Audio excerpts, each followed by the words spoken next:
ఇచ్చేస్తున్నారు ఫస్ట్ షోకి వచ్చిన వాళ్ళు. First of all I think ఏదైనా రాసి పెట్టి ఉండాలంటారు. I think I was invited for this. I'm so honoured. చాలా చాలా అదృష్టం ఉండాలి ఇట్లాంటి థింగ్స్కి. Like me launching 11th chapter Bhagavad Gita. And ముఖ్యంగా నేను చెప్పాలనుకుంది, ఇక్కడ ఉన్నది చాలా చాలా పెద్ద మనుషులు ఉన్నారు.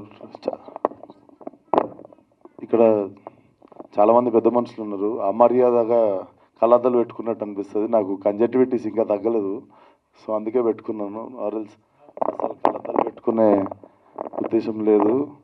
సో సారీ సార్, నేను లేకపోతే పెట్టుకోకపోతుండే. And yeah, I think I feel so lucky వచ్చి భగవద్గీతలో నాతో 11th చాప్టర్ విశ్వరూపం లాంచ్ చేయించినందుకు.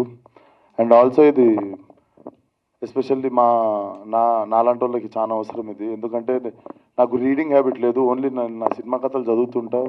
And when maybe with time వస్తుందేమో, అటెన్షన్ స్పాన్ తక్కువ. 2-3 పేజీలు చదవంగానే మేబీ అది స్కూల్లో ఎక్కువ భయపడ్డందుకు బుక్స్కి కొంచెం అదే క్యారీ ఫార్వర్డ్ అయినండే. బట్ డెఫినెట్లీ నేను మీరు ఈ ఐడియా చెప్పగానే కూడా okay I start hearing this అని చెప్పి నేనే ఫిక్స్ అయినుండే. బట్ ఈరోజే ఒక చాప్టర్ వినేసాను. ఆ విజువల్లీ కావచ్చు, నేను ఉట్టి పాడ్కాస్ట్లో వినొచ్చు అనుకున్నాను. బట్ వస్తే విజువల్ కూడా చాలా చాలా కేర్ తీసుకొని చాలా బాగా చేశారు.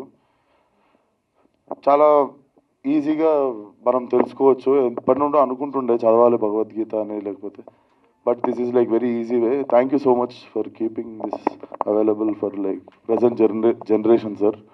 I think this will stay for ever. చాలా మంచి కార్యం అని కూడా చెప్పొచ్చు, more than anything. And I'm honoured for being a part of this. Thank you.